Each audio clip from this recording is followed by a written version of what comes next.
کچھ کام انسان کبھی کبھار کرتا ہے اور کچھ عادتیں ہوتی ہیں، ہیبٹس، پتہ بھی نہیں چلتا، خود ہی وہ کام ہو رہا ہوتا ہے۔ اچھا، جو کام عادت بن جائے نا، اس کو کرتے وقت ذہن پر زیادہ زور نہیں پڑتا، ذہن کو زیادہ کام نہیں کرنا پڑتا، کیونکہ کر کے انسان اس کام میں ماہر ہو گیا ہوتا ہے۔ اب کس کام کو ہم عادت بنائیں، اور کوئی کام عادت کیسے بنتا ہے، کتنی بار ریپیٹ کیا جائے، اس پر تو آج الگ سے مضامین ہیں، یونیورسٹیز میں پی ایچ ڈی ہو رہی ہے ہیبٹ فارمیشن کے اوپر کہ عادتیں کیسی بنائی جائیں، کیونکہ اس کی بنیاد پر بڑی بڑی کمپنیاں وہ اپنی ایڈورٹائزمنٹ کرتی ہیں، اپنی تشہیر کرتی ہیں، ان کو پتہ چل جاتا ہے لوگوں کی عادت میں کیا چیز شامل ہے، تو وہ پھر اس کو بیچتی ہیں۔ تو میرے اہل سنت کی بارگاہ میں سوال ہے کہ حضور آپ کا بہت وسیع تجربہ ہے، اس کی روشنی میں ارشاد فرمائیے کہ عادت کی اہمیت کیا ہے، اور کتنے عرصے تک کوئی کام کیا جائے تو وہ زندگی کا حصہ بن جاتا ہے؟ عادت اچھی عادت ہونی چاہیے، جیسے کہ اب زبان ہے، زبان کی لگام جو ہے اس کو ڈالنے میں دیر لگتی ہے، بعض عادتیں جلدی پڑ جاتی، اس میں یہ تو ہے نہیں کہ اتنی بار کریں گے تو ہو جائے گا، اتنی بار وہ جیسا مطلب معاملہ۔ تو اب جیسے زیادہ بولنے کی عادت، اب اس کو لگام ڈالنے کے لیے تو بہت جد و جہد کرنی پڑے گی۔ جیسے بزرگوں کا یہ قول ملتا ہے کہ سخت گرمیوں میں روزہ رکھنا آسان ہے، چپ رہنا آسان نہیں ہے، پیٹھ پر کوڑے کھا لینا آسان ہے، ہنٹر، زبان کو کنٹرول کرنا یہ بڑا دشوار ہے۔ اس طرح کے بزرگوں کے قول ہیں، اپنے ان کے تجربات۔ یہ غالباً کسی کا یہ بھی قول ہے کہ میں نے اتنے سال کوشش کی، 20 سال یا کتنے سال، کہ میں مطلب کم بولوں، تو اب جا کر کہیں میں اس پہ کامیابی مجھے ہوئی ہے۔ یہ حقیقت ہے کہ اچھا پھر وہ تھوڑا سا آگے پیچھے ہوئے تو پھر یہ زبان چل پڑتی ہے، پھر عادت خطرے میں پڑ جاتی ہے۔ اچھا، اس کے برعکس بعض دوسرے کام ہوتے ہیں کہ جن کی عادت جلدی پڑ جاتی ہے، پھر کام کو جتنا بندہ سیریس لے گا اتنا اس کی عادت جلدی پڑے گی، اور جتنا اس کو ایزی لے گا اتنی عادت کم پڑے گی۔ یا بعض اوقات یہ کہ ہاتھوں ہاتھ اس کا کوئی اس کو پروفٹ ملتا رہے گا تو عادت بہت جلدی پڑ جائے گی، اور ہاتھوں ہاتھ پروفٹ نہیں ملے گا تو اس کی عادت جلدی نہیں پڑے گی۔ جیسے ذکر اللہ کرنا، ہم مطلب عادت نہیں پڑتی، درود شریف پڑھنا عادت نہیں پڑتی، خواہ منہ بند کر کے بیٹھے ہوتے ہیں، بولتے بھی نہیں ہیں، بات بھی نہیں کرتے، تو غفلت کی خاموشی، کہ نہ کوئی اچھا تصور ہے مکہ مدینے کا یا قبر و آخرت کا، ویسے ہی بند کر کے ہم لوگ منہ بیٹھے ہیں۔ ذکر اللہ کا پتہ ہے کرنا چاہیے، ثواب کا کام ہے، کوئی گھڑی خالی نہیں جانی چاہیے اللہ کی یاد کے بغیر، یہ سب پتہ ہے، جن کو پتہ ان کی بات کر رہا ہوں، لیکن پھر بھی خاموش بیٹھے ہوئے، عادت نہیں پڑتی۔ کیوں نہیں پڑتی؟ کہ پروفٹ اس کا مطلب نقد نہیں ہے، نقد نفع نہیں ہے۔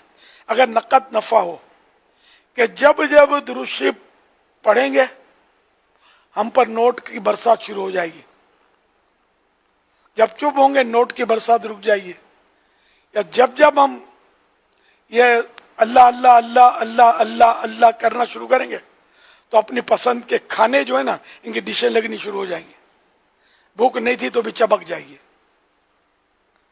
یا اللہ اللہ اللہ اللہ اللہ اللہ پڑھیں گے تو جتنے بیمار ہیں سب ٹھیک ہونا شروع ہو جائیں گے۔ میں سمجھانے کے لیے کہ اگر اس طرح کے نفع ہمارے سامنے ہوں تو ہماری زبان کبھی بھی بند نہیں ہوگی، اللہ اللہ کرتی رہے گی۔ اسی طرح فضول باتوں کا نقصان سامنے ہو، جیسے فضول لفظ نکلا ٹھا کر کے پڑھی ایک، پھر فضول لفظ نکلا تو ایک لات آئی پیچھے سے، کیا خیال ہے؟ کام کی بات بھی منہ سے نہیں نکلے گی کہ کہیں یہ فضول نہ ہو۔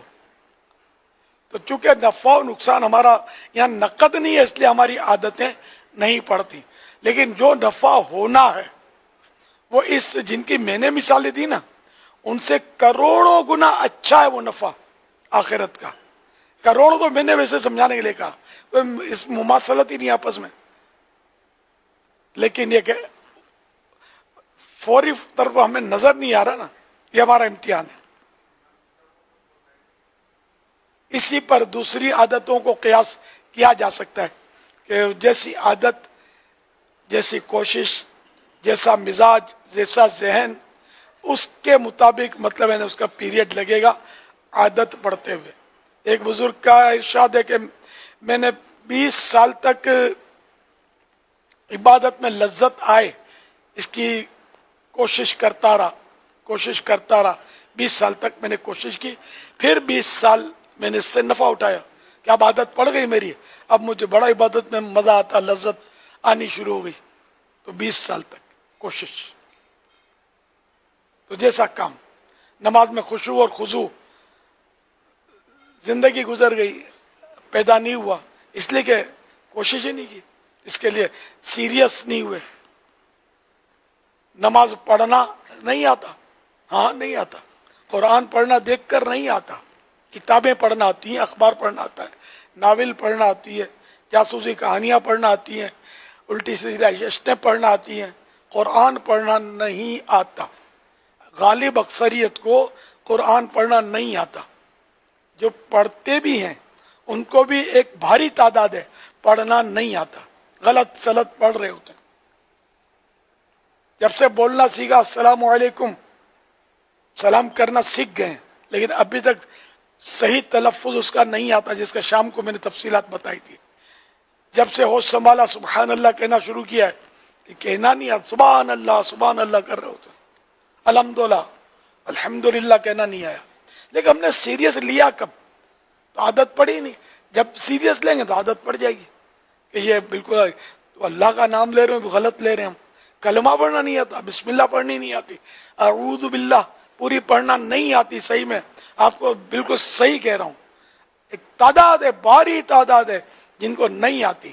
یہ سمجھتے ہیں ہم کو آتی ہے، یہ پڑھ رہے ہوتے ہیں اپنے زوم میں، یہ سمجھتے ہیں کہ پڑھنا آتی ہے. میں نے تو فلاں مولانا کے سامنے بھی پڑھا، اس نے کچھ نہیں بولا. اب ظاہر توجہ نہیں ہوگی، یا یوں سوچ کے نہیں بولا گا کہ ابھی اس کو کیسے میں ابھی بیٹھے مدرسہ لگاؤں، ایسے بول دوں گا تو یہ سمجھے گا تو نہیں. کوئی بھی وجہ ہوگی، یہ توجہ نہیں ہوگی. تو یہ کہ یہ دلیل نہیں ہے کہ فلاں نے سنا اور میرے کو تو نہیں بتایا، اس کا مطلب میرے کو آتا ہے. تو یہ تھوڑی بات ہے. تو یہ سب سیکھنے سے آئے گا، اور سیکھیں گے، سیریس لیں گے، بھرپور کوشش کریں گے، تب جا کر کہیں عادت پڑے گی. واللہ تعالی اعلم ورسولہ اعلم عز وجل وصلی اللہ تعالی علیہ وآلہ وسلم. صلوا علی الحبیب صلی اللہ علی محمد.